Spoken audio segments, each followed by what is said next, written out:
Well, welcome to Mission Control at the Johnson Space Center in Houston.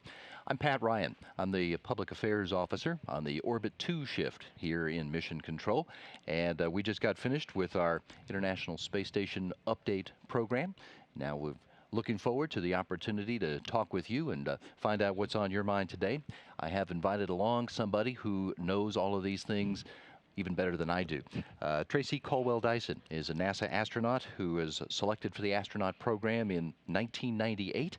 She flew to the space station on Space Shuttle Endeavour in 2007 and spent 6 months on board the International Space Station as a member of Expeditions 23 and 24 in 2010. That was a trip back and forth on a Russian Soyuz spacecraft. Yes, it was. Pretty cool. It was. Very cool. Before you made that flight, I remember you telling me that you got excited about being an astronaut when you were in junior high school. So we're about the same age as these folks. What was it that got you excited at that age about being an astronaut?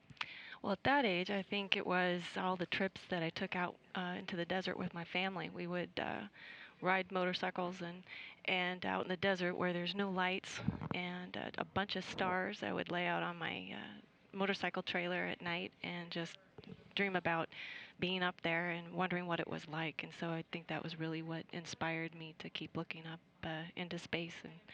And I think that's what always stuck with me as I went through school. How did you do it then? What was the path for you that worked to get you from there to astronaut? Well, the path was very curvy, and I wouldn't say that I had a plan going into it, but I think when I decided for sure that I wanted to become an astronaut, I had looked at a list of things that I'd written down that I enjoyed doing, and all of these things included, working with tools and learning different languages and liking science, and I put those things together and thought after I learned about what astronauts did, I said that's what I want to do, but I had no idea how I was going to get there. So my first step was to keep doing the things that I enjoyed doing. I was really interested in science, and so I think that's where I started to make the official step. Was when I left high school, I went to college, I majored in chemistry, and I just kept following my heart in doing the things that I really enjoyed doing. And I'd say that if there was any path I took, it was that. Great. Let's find out what's on their mind. We're ready to take the questions from Centennial Middle School. Hi. We all know that the computers play a big role with the International Space Station.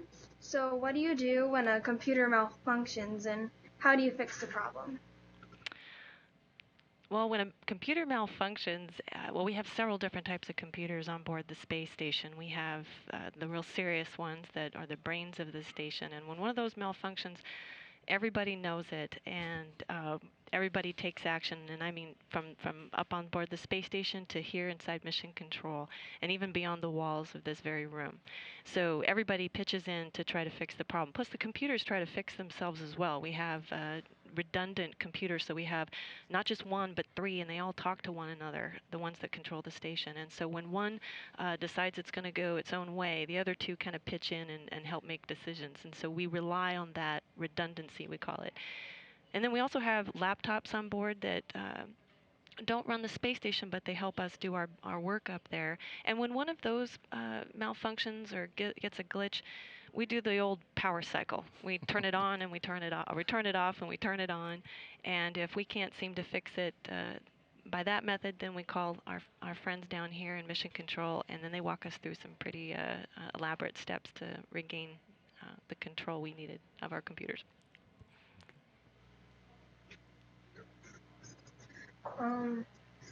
How was the International Space Station built? For example, how was the International Space Station designed? How are the science laboratories built? And how long did it take to build the International Space Station, etc.? Well, it took a little over a decade to build the space station. Of actually flying pieces up, but it took a lot of time before that to get ready to do that. Absolutely. And boy, how many years? I mean, it must have been a decade before that, if not longer. At least. Yes, that we were designing the space station, and the testing that it took to make sure all the parts that we were taking up there separately would work together once they were all put together in the vacuum of space. And then all of the hours that we spent up in space connecting everything using the robotic arms and the spacewalkers and all of the folks here on the ground that were supporting that. It took a number of years and days and hours consecutively.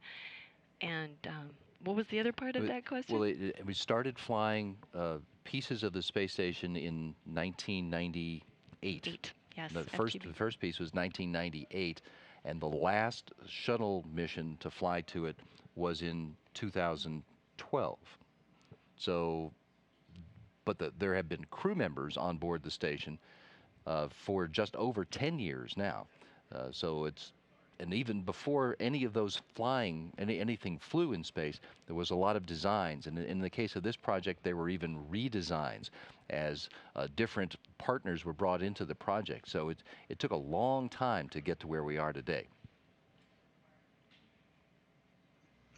So are the astronauts' circadian rhythms or sleep cycles affected due to how the International Space Station goes around the Earth? Absolutely. And that's a big deal for us up there.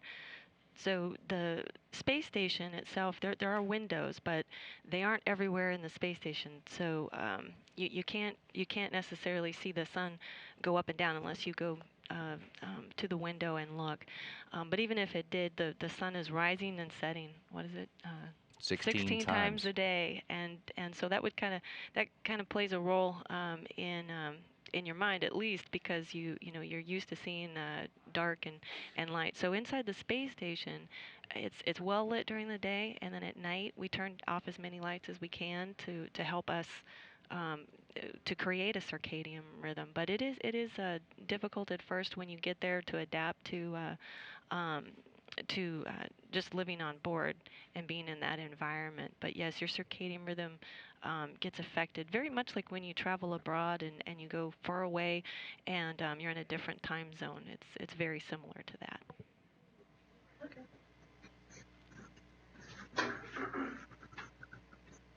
If a spacesuit's exterior happened to become damaged in some way during a spacewalk, how could it be fixed in the International Space Station?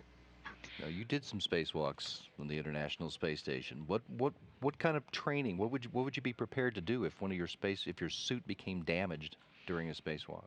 Well, if your suit became damaged during a spacewalk, I think the most important thing is to get back inside. If the damage is significant, and it doesn't take much for it to become that. Mm-hmm. The first job is to get inside. There's no fixing your suit, especially if you got a hole in it. Time is of the essence, and so you'd get back inside the space station. And once you were inside the space station and safe, then it would be a matter of inspection on the suit to see just how bad it was. And so if you went all the way through the suit, well, then I don't know that we had the means to fix that on board, but we do have replacement parts on board the space station. But if it was just a piece of material that had had a slice in it, perhaps we could mend that. But it would be a big project, regardless, between the crew up on orbit and the folks down here in mission control.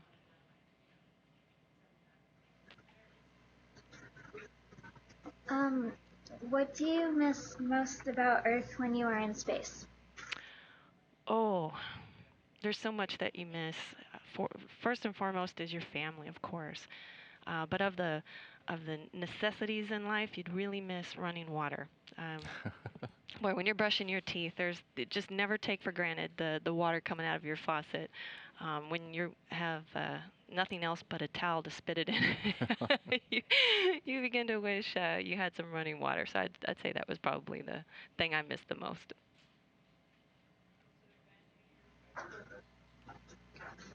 What is Melfi or the minus 80 degree laboratory for ISS used for? The Melfi is a super duper freezer up on board, and it gets things beyond cold. We, on orbit, do a lot of experiments, and those need to be preserved. And the Melfi is our primary means of preserving samples, both, mostly biological samples. And Like it could blood be samples or blood whatnot. samples, urine samples, as well as plant samples. And that's primarily what it's used for.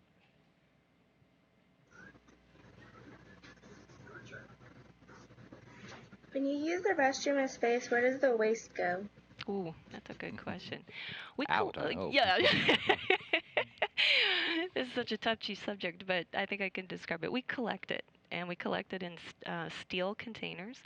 And the crew, once it gets collected, the crew doesn't ever have to directly interact with it.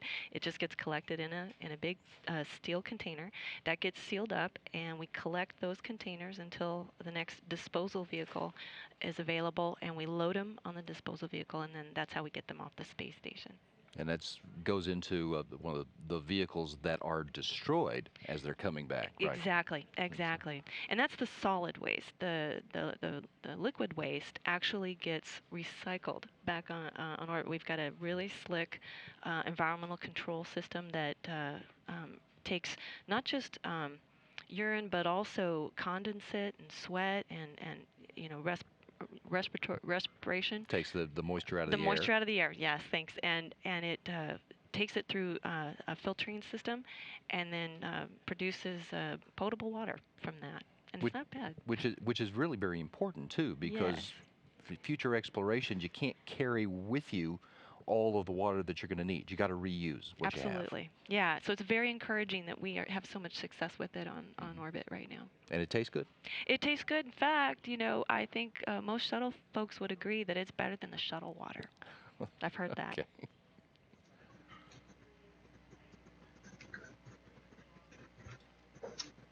What does it take to become an astronaut? Ooh, I don't know. What it takes first and foremost is doing your best, and being your best, and to be your best and do your best, you have to do the things that really motivate you, and you enjoy.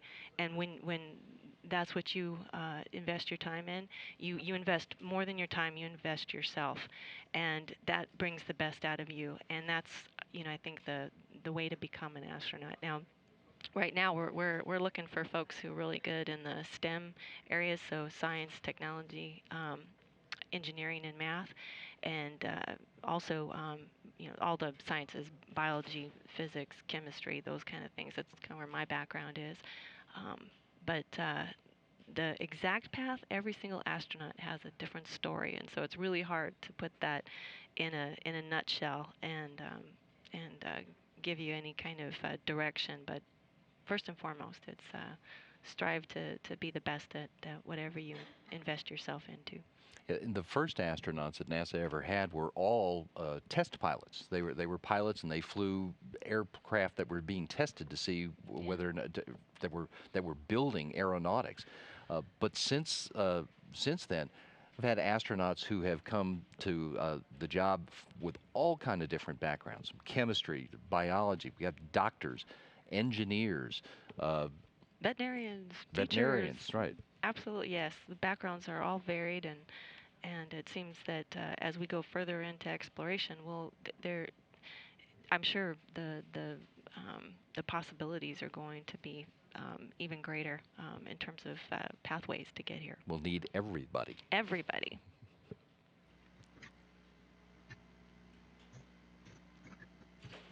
I'm Will, and my question is, how does the ISS communicate with Earth, and is it possible to use a cell phone while on board? Well, we communicate mainly through satellites. We have satellite dishes on board the space station that send signals and receive signals to satellites that are deployed out in orbit with us, and those beam the signals back down to the ground, and that's mainly how we communicate. We don't have cell phones on board, and if you brought your cell phone, I don't think that you would have much luck with it. I heard, and I forget now, it was either Chris Hadfield or Tom Marshburn just a couple of days ago, explained that we can't use cell phones because you're going too fast. you are Yes. moving so fast that the signal can't get to cell phone towers. It would you'd lose the conversation. Yes, exactly. Absolutely.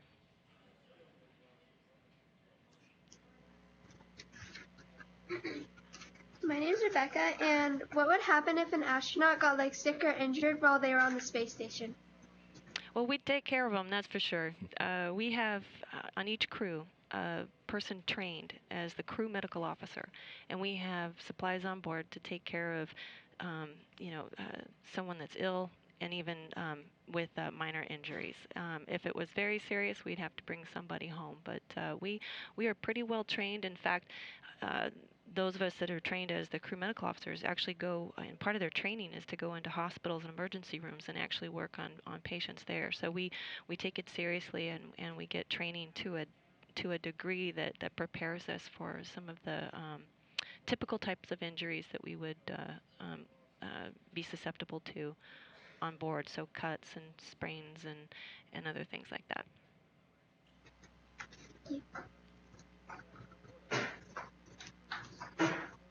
What is the hardest thing to adjust to in space? Ooh, the hardest thing. Well, the microgravity environment certainly does present a lot of challenges. And I don't think anybody could dispute that learning how to go to the bathroom in space is probably one of the most challenging ones. You probably don't want me to describe that. Hi, I'm Taylor, and I was wondering, how do astronauts keep the ISS sanitary? How do they keep it sanitary? Good question. That is so very important.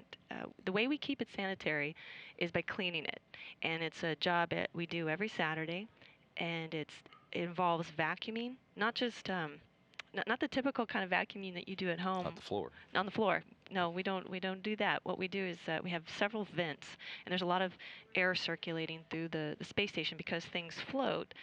They get picked up and then deposited onto filters. And in order for us to maintain a good breathing quality, we have to go and vacuum those off. And it's much like the vent in your dryer. If you've ever cleaned lint off of there, that's kind of the cleaning we do.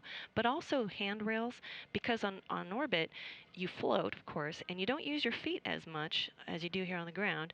You use your hands, and your hands are your way of moving around. If you've ever seen video of astronauts on board the space station, you see them moving around with their hands. And we use our hands for everything, and, with touching our face, eating our food, doing our work. And so we, on a weekly basis, make sure that all those handrails have been wiped down and sanitized. Thank you.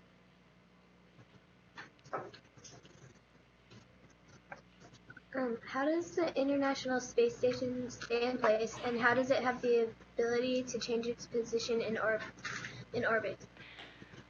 Well, the way that we stay in place, so we're orbiting, and so how do we keep that distance from the Earth? That is through a series of we call them reboosts, and so we have engines on board the space station as well as the vehicles that do dock to it. They have engines as well, and sometimes we use those, and we fire the engines for a precise amount of time and in precise directions so that we can maintain the speed at which we're traveling around the Earth, and that's what helps keep us in place. And we do that on a routine basis. We call it a reboost. And Now, you get to that position because of the rocket that you launch on. Yes. It has enough power from the launch that gets you to a point above the Earth where the speed that you're going allows you to, in essence, just fall. The space station is not going around the Earth because it has an engine that's pushing it. It's just falling in space. But because it's at an altitude where the gravity of the Earth doesn't pull it down, at least not enough to bring it down, but it does come down slightly. Yeah. And that's why you've got to reboost it to get it back up so that as it falls, you're still in a safe zone. Yes, yes. Thank you.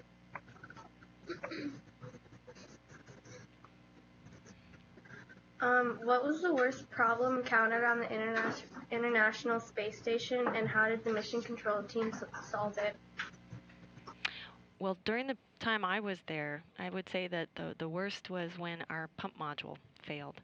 This is a piece of equipment that is located outside the space station on our what's called the truss segment, and it circulates ammonia through through lines that go into the space or go around the space station, and it helps to keep the space station cool, and all the equipment that we have there generates a lot of heat, so this is very, very important. One of those broke on board the space station, and that's why myself and my partner Doug Wheelock had to go outside and do a couple of spacewalks to remove it and put in place a brand new pump module, and I think that was by far the worst thing that happened while I was there. I'd agree. From our point of view down here, yeah, that was the most dramatic thing that occurred during your time up there that caused a response on the ground from a lot of people who first had realized what had happened, and then second realized what needed to be done to fix it, and then plan the spacewalk for Tracy and Doug to go out and make those repairs. So it was exciting. It was a big deal. Yeah. Thank you. How can the ISS be used for interplanetary travel? Well, because the space station stays in one place in orbit, we wouldn't be taking it to another planet. But certainly, the way it can be used is all of the science that we're doing on board. And not just science, but the operations and the coordinating that we're doing, not just here with this mission control, but all the mission controls, is teaching us how to go beyond low Earth orbit to other planets. And so I would say that that's how we're using it, is we're using it to learn about space, living in space, which is what we'll have to do when we go to other planets, and how we can adapt and how we can get back safely, I would say. You could push it out of orbit and head it off in a direction, but it's not designed for any trip like that, and it wouldn't be a very good way to make the trip. But it is helping us learn how to design spacecraft that can make that trip.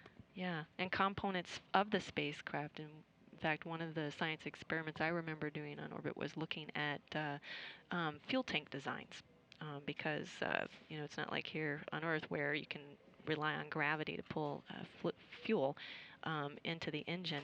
It takes a little bit of cleverness, and so we use the space station to learn what is the best design for a fuel tank. One more question. Hi. Do astronauts require more food while in space, and about how many pounds of food is on the ISS? What was the first part of that question? Do astronauts require more food while they're in space? Oh, I think that varies with each crew member. I would say that, yes, I mean, just like it does here on the ground. Mm-hmm. And I would say that when you first get there, you might not be so hungry, but when you start to get into the swing of things, then your appetite certainly is pretty normal. So I would say for the most part, people don't tend to eat more, but we're all different.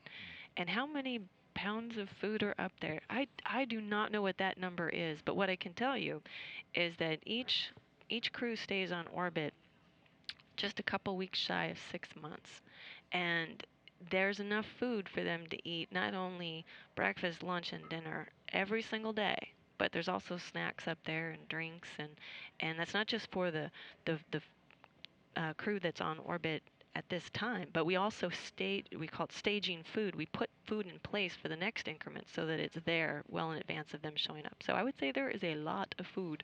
There's hundreds and hundreds of pounds of it, and there's more launching tomorrow morning. Mm-hmm. There's a cargo ship that's launching from Florida just after 9 o'clock Houston time tomorrow morning, and it's got 1,200 pounds of supplies, and a big piece of that is food. Food's very important on orbit. Well, thank you so much for joining us today, and we appreciate it. Centennial Middle School, would you like to say goodbye? Bye-bye. Bye-bye.